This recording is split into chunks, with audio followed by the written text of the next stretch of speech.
Stephen king horror genre में एक ऐसे महान हस्ती हैं जिनके नॉवेल्स ना सिर्फ पढ़े जाते हैं बल्कि पूरी दुनिया में उनकी नॉवेल्स पे काफी सारी फिल्में भी बन चुकी हैं। आज हम ऐसे ही एक मूवी के बारे में बात करने वाले हैं जिसका नाम है सैलेम्स लॉट और ये फिल्म इसी साल रिलीज हुई है। ये फिल्म सेम नेम वाली नॉवेल पे आधारित है जिसको ऑफ कोर्स स्टीफन किंग लिखे हैं और अगर रेटिंग्स की बात की जाए तो IMDb पे इस फिल्म को मिले हैं 5.7 स्टार्स आउट ऑफ 10 और रॉटेन टोमेटोज पे it's 45% fresh with an audience score of 40%। अब हालांकि ये फिल्म नॉवेल की ट्रू अडेप्टेशन तो नहीं है लेकिन it will be a good start to reintroduce the characters of Stephen King's book with the new generation. तो आज की वीडियो में हम फिल्म की कहानी को जानते हुए इसके एंडिंग पे थोड़ी सी बात करने वाले हैं। So now with that said let's roll the intro.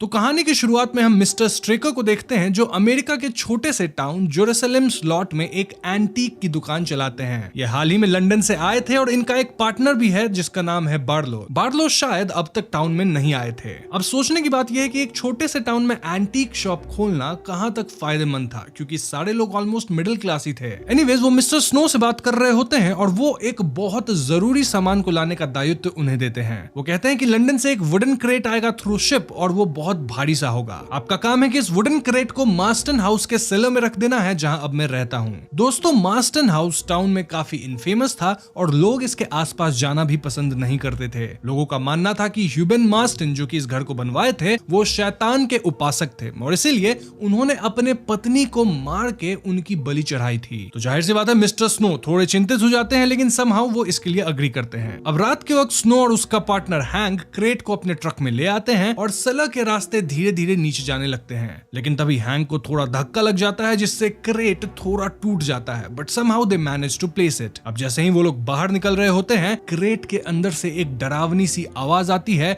और स्नो उससे हिप्नोटाइज होने लगता है। उसकी आंखें अचानक से व्हाइट हो जाती है और हम समझ पाते हैं कि ये जो भी एंटिटी है वो लोगों को हिप्नोटाइज कर सकता है। शुक्र है कि स्नो को कुछ होता नहीं और वो यहाँ से सही सलामत लौट पाता है। लेकिन यहाँ हम एक डरावने एंटिटी की झलक जरूर देख पाते हैं। अब अगले सीन में हम बेन मायर्स से मिलते हैं जो एक ऑथर था और वो अपने कार में बैठकर दूर से ही मार्स्टन हाउस को देख रहा था। तभी टाउन के शरीफ आकर उनसे पूछते हैं कि आप नए आए हो क्या। वो बताता है कि जब मैं छोटा था तो यहीं रहता था और आज लौटा हूँ तो थोड़ा इधर उधर घूम के इंस्पिरेशन ले रहा हूँ। थोड़े से बातचीत के बाद बेन अपना कार लेकर जेरूसलम लॉट में घुस जाता है। हम देख पाते हैं कि ये शहर बहुत सुंदर और शांत था जहाँ लोग डाइनर में एंजॉय कर रहे थे और मार्केट वगैरह सब अच्छे से चल रहा था। बेन को रहने के लिए एक जगह रेंट पे चाहिए था इसलिए वो एक रियल स्टेट ऑफिस में जाता है। वहाँ की सेक्रेटरी सूजन बेन का ही बुक पढ़ रही होती है लेकिन वो बेन को पहचान नहीं पाती। जब उसे पता चलता है कि बेन ही उस बुक का लेखक है तो वो बहुत ज्यादा एम्बैरेस्ड हो जाती है। बेन यहाँ उससे मार्स्टन हाउस के बारे में पूछता है और हम जान पाते हैं कि पिछले 40 साल से ये घर खाली पड़ा था और अभी अभी स्ट्रेकर ने उसे खरीदा है जो कि हमें पता है। सूजन बेन को ईवा मिलर का एड्रेस बताती है और बेन भी वहीं रहने चला जाता है। खैर सीन चेंज होकर एक मॉर्निंग का दिखाया जाता है जहाँ हम स्टैनली एलिमेंट्री स्कूल में एक बच्चे से मिलते हैं। इस बच्चे का नाम मार्क पीट्री है और उसने अभी अभी इस स्कूल में एडमिशन लिया था। मार्क अपने दोस्त को एक मैजिक ट्रिक दिखा रहा होता है जिसमें उसके हाथ बंधे होते हैं लेकिन इससे पहले वो ट्रिक दिखाता एक बुली आकर उसे पंच कर देता है जिससे मार्क जमीन पे गिर जाता है। लेकिन दोस्तों मार्क इतना कमजोर नहीं था बल्कि वो बुली को उल्टा धक्का दे देता है और उसे मजा चखाता है। दिस इंडिकेट्स कि मार्क हार मानने वालों में से तो नहीं है और वो मुसीबत के समय भागने वालों में से भी नहीं है। अब ये सीन अभी के लिए आपको काफी इनसिग्निफिकेंट लग सकती है बट मैं बता दूं कि ये इंपॉर्टेंट है। वैसे हम इस सीन में स्कूल टीचर मैट ब्रूस से भी मिलते हैं। नाउ कमिंग टू स्ट्रेकर हम उसे अपने दुकान से इन बच्चों को देखते हुए पाते हैं और उसके दिमाग में कुछ अच्छा तो नहीं ही चल रहा था। लाइब्रेरी में हम बेन को मार्स्टन हाउस के बारे में रिसर्च करते हुए पाते हैं और शायद वो इसी पे कोई बुक लिख रहा था। तभी वहां सूजन आती है और वो बेन को एक ड्राइव पे इनवाइट करती है एंड ऑफ कोर्स इस पॉइंट तक हम समझ पा रहे हैं कि सूजन को कहीं ना कहीं बेन पे थोड़ा क्रश तो है। यहाँ से सीन मार्क पे शिफ्ट होती है और हम जान पाते हैं कि वो एक बहुत बड़ा हॉरर फैन था और उसके कमरे में तरह तरह के डरावने स्टैचूज एंड बुक्स रखे थे। यहाँ उसके दो दोस्त राल्फ और डैनी भी उसकी चीजों को देख के बहुत एक्साइटेड हो जाते हैं। मार्क कहता है कि he has to fight back his fear और else पूरे जीवन उससे डरते रहना पड़ेगा और भाग जाने का तो कोई ऑप्शन है ही नहीं। तभी शाम होने लगती है और वो दोनों भाई राल्फ एंड डैनी मार्क के घर से निकल पड़ते हैं टुवर्ड्स देयर होम। जाते जाते मार्क राल्फ को एक माउथ ऑर्गन भी देता है कि इन केस उससे कहीं डर लगे। और ये वही शाम है दोस्तों जब बेन और सूजन भी ड्राइव पे आ रहे हैं। ये एक ऐसी जगह है जहाँ सारे लोग अपने अपने कार्स में बैठकर सामने रखे बड़े से व्हाइट स्क्रीन पे मूवी वगैरह देखते हैं, kind of like open theatre. तो हाँ दोनों साथ बैठते हैं, अपने लाइफ लाइफ के बारे में बातें करने लगते हैं और सूजन कहती है कि वो रियल स्टेट लाइसेंस लेकर जल्द से जल्द बॉस्टन लौटना चाहती है, क्योंकि वो यहाँ बस इसलिए आई थी क्योंकि उसके फादर बीमार थे और अब तो वो पिछले साल मर चुके हैं। सूजन बताती है कि उसकी माँ हर कोशिश करती है कि सूजन इसी टाउन में उनके साथ रहे, लेकिन इसके लिए सूजन तैयार नहीं है। ये सब सुनकर बेन बताता है कि वो 9 साल तक इस टाउन में पला बढ़ा था, लेकिन फिर उसके पेरेंट्स की एक्सीडेंट में मौत हो गई, जिसके बाद उसने इस शहर को छोड़ दिया। अब वो यहाँ इसलिए आया है ताकि वो अपने पास्ट की चीजों को याद कर सके। नाउ यहाँ से नैरेटिव शिफ्ट होकर वापस से डैनी और राल्फ पे जाता है, जो कि सुनसान सड़क से घर लौट रहे होते हैं। तभी स्ट्रेकर अपनी कार लेकर आता है और उन्हें लिफ्ट देने की बात करता है। दोनों भाई लिफ्ट नहीं लेते और वो स्ट्रेकर को अवॉइड करने के लिए जंगल के रास्ते घर जाने लगते हैं, लेकिन यहाँ स्ट्रेकर राल्फ को किडनैप कर लेता है और डैनी उसे ढूंढते रह जाता है। स्ट्रेकर उसे बैग में भर के सीधे अपने मैंसन पे ले जाता है और वो कहता है कि मास्टर को एक सैक्रिफाइस चाहिए जिससे वो इस टाउन के लोगों को अपने जैसा बना सके, और ये मास्टर कोई और नहीं बल्कि बार्लो ही था, जो कि एक अजीब सा क्रीचर था।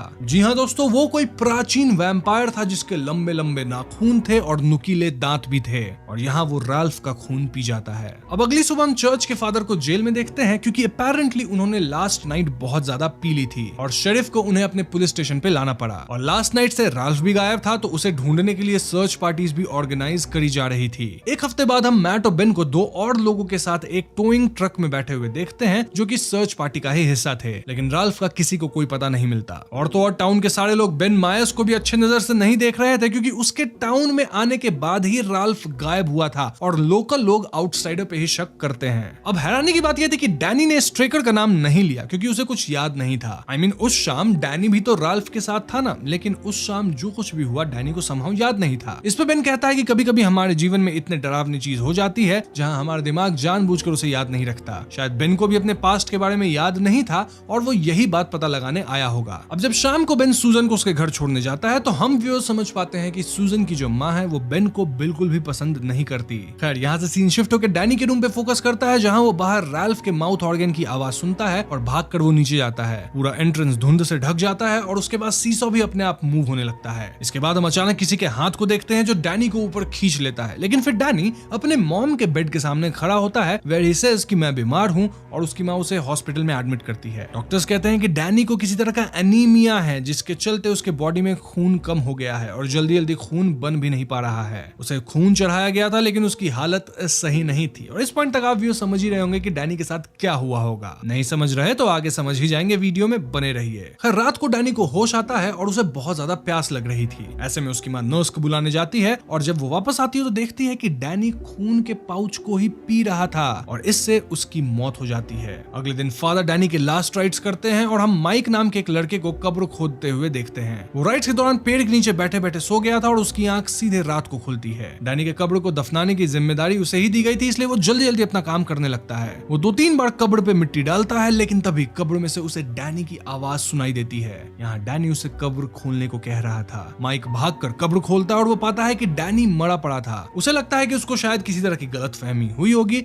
और वो वापस अपने काम में लग जाता है, लेकिन तभी डैनी कब्र से निकल के माइक पे हमला कर देता है, यानी कि डैनी भी अब वैम्पायर बन चुका था। अब अगली सुबह बेन मैट के स्कूल आता है फॉर ए विजिट, और दोनों डैनी और राल्फ के विषय में कुछ बातें करते हैं। शाम को मैट एक बार में जाता है जहां वो कॉर्नर में माइक को बैठा हुआ पाता है। माइक बहुत कमजोर फील कर रहा था और काफी बीमार भी था। इनफैक्ट माइक काफी क्रीपीली बिहेव कर रहा था, और ऐसे में मैट उससे कहता है कि आज तुम मेरे घर रहना और कल सुबह मैं तुम्हें डॉक्टर के पास ले जाऊंगा। सो माइक मैट के घर आ जाता है, लेकिन यहाँ मैट उसके गर्दन पे 2 बाइट मार्क्स भी देखता है। इससे मैट को शक होने लगता है कि माइक को किसी वैम्पायर ने काटा है, लेकिन वो यहाँ कुछ रिएक्ट नहीं करता, बल्कि चुपचाप पास के विंडो को बंद कर देता है। तभी हम माइक की आईज को चमकते हुए देखते हैं, और कुछ देर बाद मैट जब अपने ड्राइंग रूम में परेशान होकर घूम रहा होता है, तभी उसके ऊपर से किसी के लेट मी इन बोलने की आवाज आती है। मैट डर के बाहर जाता है और वो देखता है कि खिड़की से कोई तो अंदर घुस रहा है, जिसके पैर हवा में तैर रहे होते हैं। ऐसे में वो सीधे बेन से मिलने जाता है, जिसके साथ सूजन भी थी, और ये सारे लोग मिलकर मैट के घर आते हैं। सभी अपस्टेयर्स जाते हैं और देखते हैं कि माइक तो बेड पे ही था, लेकिन वो मर चुका था। बेन उसके गले में कोई मार्क नोटिस नहीं करता, जिसके रिप्लाई में मैट कहता है कि जब एक मुर्दा वैम्पायर बन जाता है तो उसके मार्क्स गायब हो जाते हैं, और एक वैम्पायर बनने की जो प्रक्रिया है वो कुछ मिनट से लेके कुछ दिन तक की हो सकती है। अब पिलो पे एक ब्लड स्टेन देख के बेन को मैट की बातों पे भरोसा हो जाता है, ऑल्दो ये लोग शेरिफ को वैम्पायर्स के बारे में कुछ नहीं बताते। इनफैक्ट डॉक्टर भी जब इसे एग्जामिन करती है तो यही कहती है कि इसको भी वही वाला एनीमिया हो गया है, बट यहाँ डॉक्टर भी कुछ तो सुपरनैचुरल प्रेजेंस गेस कर पा रही थी। अब अगले सीन में मार्क रात को अपने कमरे में सो रहा होता है कि तभी उसे विंडो पे किसी किसी के नॉक करने की आवाज सुनाई देती है। हम देखते हैं कि वो तो डैनी था और वो कोई घोस्ट जैसा दिख रहा था। मार्क जल्दी जाकर विंडो बंद कर देता है, लेकिन डैनी अगेन दूसरे विंडो पे आ जाता है सेइंग कि खिड़की खोलो और मुझे अंदर आने दो। अब वैसे तो मार्क काफी सेंसिबल बच्चा था, लेकिन फिर भी वो हिप्नोटाइज होकर खिड़की खोल देता है। और इस सीन की एक आइकॉनिक बात है जो मैं थियरीज वाले सेक्शन में डिस्कस करूंगा। मूविंग ऑन, धीरे धीरे डैनी अंदर आने लगता है और मार्क अपनी गलती समझ पाता है, लेकिन वो एक क्रॉस से हमला कर देता है जिससे डैनी डर के वहां से चला जाता है। यहाँ मार्क प्रॉमिस करता है कि वो डैनी को इस वैम्पायर वाले शाप से आजाद करके रहेगा,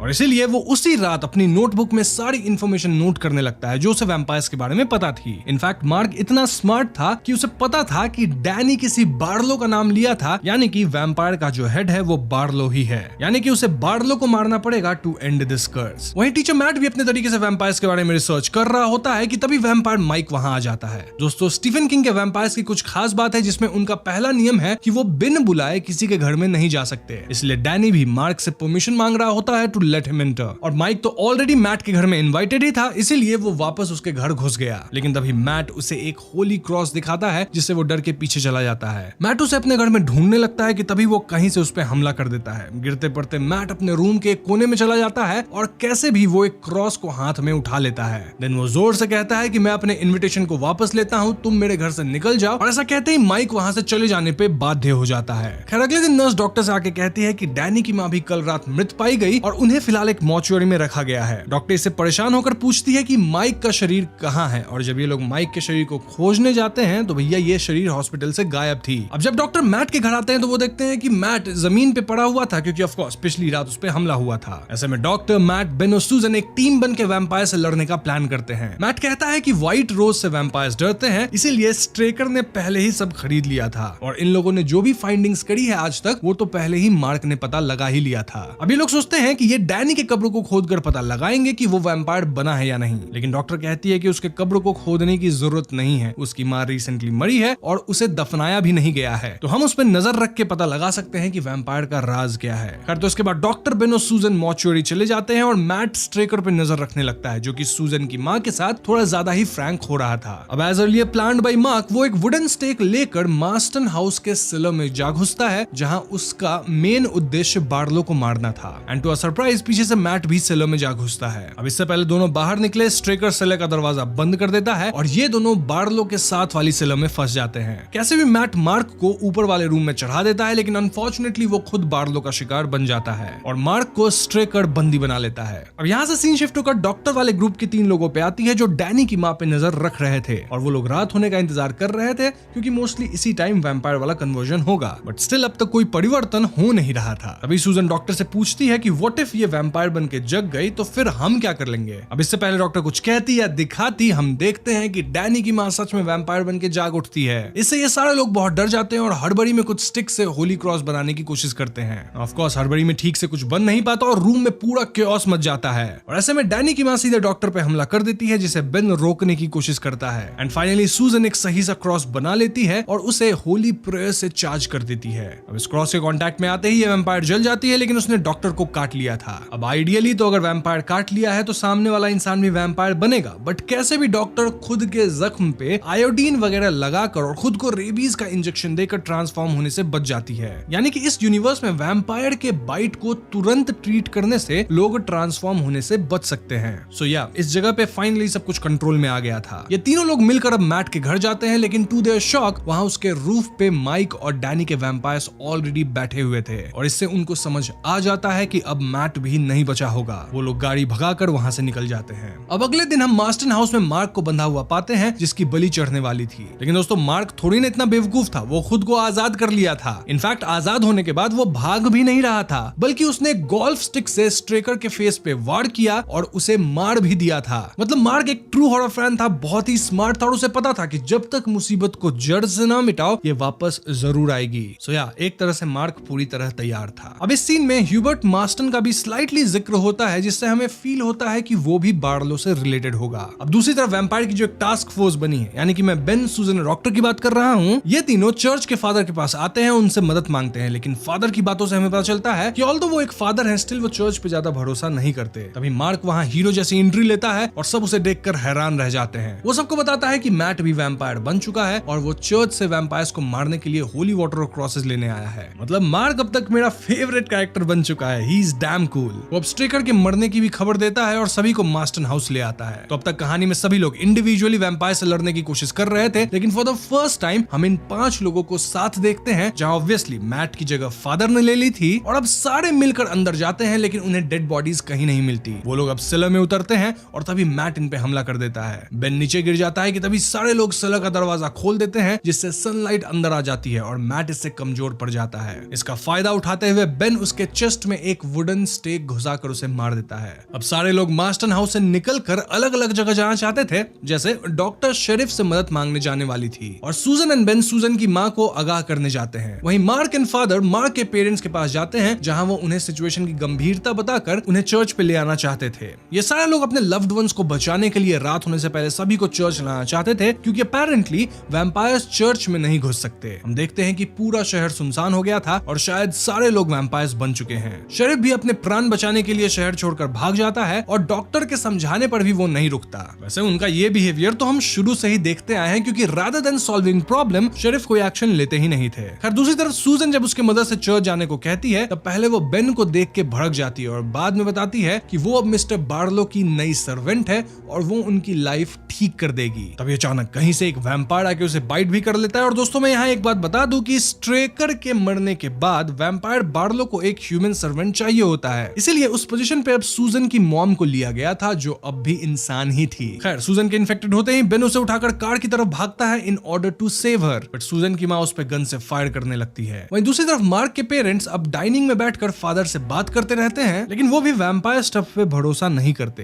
तभी बाहर कोई डोरबेल बजाता है और यहाँ मार्क के फादर सबके मना करने के बावजूद डोर खोल देते हैं। अब कुछ सेकंड तक तो अंदर कोई नहीं आता और सब परेशान हो जाते हैं कि तभी बार्लो खुद वहां आ जाता है और मार्क की मां को बाइट कर लेता है। और इस सीन में फाइनली हम बार्लो को क्लियरली देख पाते हैं। खैर तो अब मार्क के डैड को भी वैम्पायर काट लेते हैं और फादर के पास क्रॉस होने के बावजूद भी बार्लो को नहीं रोक पाते, एज उनको क्राइस्ट के पावर पे शुरुआत से ही पूर्ण आस्था नहीं थी। मार्क वहां से भाग जाता है और बार्लो फादर का भी शिकार कर देता है। तभी सारे बच्चे वैम्पायर्स मार्क के पीछे लग जाते हैं और उसे हॉन्ट और चेज करने लगते हैं। मार्क कैसे भी दौड़कर अपने ट्री हाउस में छुप जाता है, जिससे कोई भी वैम्पायर उस तक नहीं पहुंच पाता। और यहाँ पहली बार हम मार्क को रोते हुए देखते हैं। वहीं बेन सूजन को चर्च ले आता है, लेकिन उससे कोई फायदा नहीं होता, क्योंकि वो ऑलरेडी ट्रांसफॉर्म होने लग गई थी और चर्च में तो सूजन रह नहीं पाती, इसलिए वो वहां से निकल के भाग जाती है, जिसके पीछे पीछे बेन भी भागता है। अब यहाँ रास्ते में बेन को कई सारे वैम्पायर्स चेज करने लगते हैं एंड दिस वाज हॉरिफाइंग, क्योंकि शहर में लगभग सारे लोग वैम्पायर बन चुके थे। बेन कैसे भी अपनी जान बचाते हुए चर्च में जा घुसता है और अब इनके 5 लोगों की टीम में सिर्फ 3 ही लोग बचे थे। ये 3 लोग थे डॉक्टर, बेन और मार्क। और दोस्तों जो शेरिफ था ना शहर छोड़ के भागने वाला, वो भी अंत में नहीं बच पाता।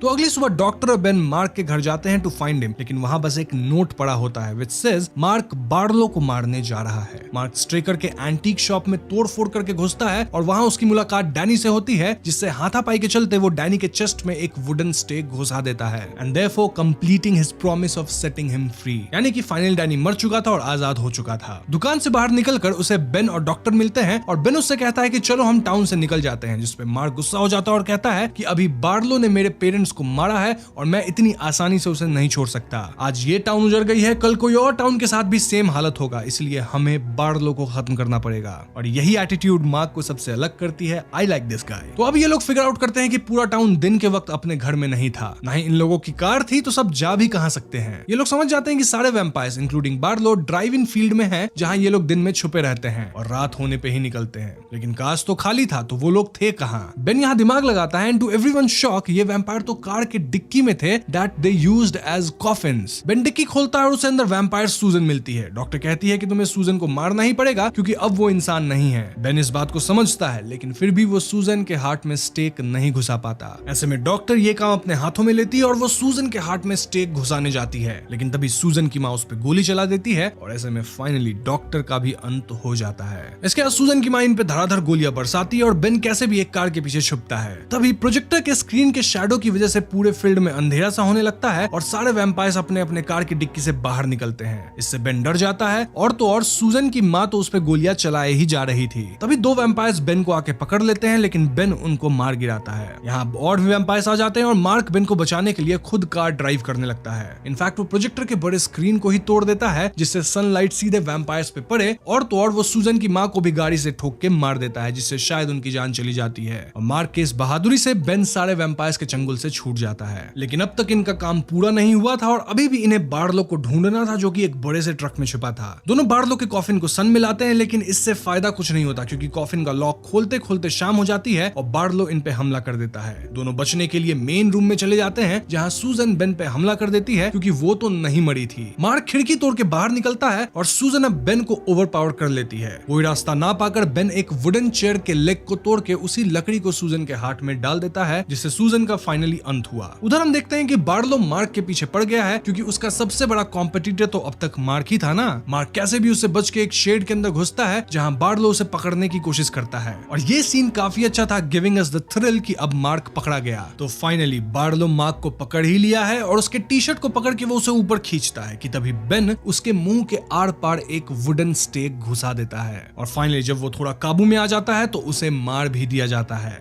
जी हाँ दोस्तों, फाइनली दिस एंडेड और ये भयानक रात यहीं पे खत्म होती है। बेन और मार्क दोनों इस टाउन से बाहर निकल जाते हैं और कहानी यहीं पे खत्म हो जाती है। तो दोस्तों ये थी मूवी सेलेम स्लॉट 2024 की कहानी, जो कि काफी स्ट्रेट फॉरवर्ड है। अब मैं आपको इस मूवी से जुड़ी कुछ इन्फॉर्मेशन बताता हूँ। जैसे ये कोई पहली मूवी नहीं है जो स्टीफन किंग के नोवेल पे बनी है। इससे पहले 1974 में सेलेम स्लॉट नाम की एक अमेरिकन टीवी सीरीज आ चुकी है और 1984 में अ रिटर्न टू सेलेम स्लॉट नाम की मूवी भी आई है, जो कि टीवी सीरीज का सीक्वल था। 2004 में भी एक मिनी सीरीज आई थी। तो कुल मिलाकर ये मूवी 4th है इन द रो। अब बुक की कहानी क्लासिक एंड बेस्ट तो है, लेकिन इसके मिनी सीरीज को भी काफी पॉपुलैरिटी मिली थी और जो डैनी के विंडो पे आके मार्क को बुलाने वाला सीन था ना, वो मिनी सीरीज का बेस्ट सीन माना जाता है और तभी ये सीन इस फिल्म के अंदर भी आइकॉनिक थी और आज भी व्यूअर्स को थ्रिल देती है। ये मूवी कई मायनों में अच्छी है, लेकिन ऑब्वियसली टाइम लिमिटेशन के कारण बहुत सारी चीजें नहीं दिखाई गई है, जैसे बार्लो का origin, history of Marston house, Ben की बैक स्टोरी वगैरह वगैरह, और यही वजह है कि मूवी की रेटिंग कम है। तो हाँ, मूवी में कई सारे एलिमेंट्स मिसिंग है जो कि मिनी सीरीज में अच्छे से दिखाया गया है। अब अगर आप ऑथेंटिक कहानी चाहते हो तो आपको नोवेल पे ही भरोसा करना पड़ेगा, क्योंकि मूवी अडेप्टेशन करते हुए काफी सारी एलिमेंट्स या तो मिस हो जाती है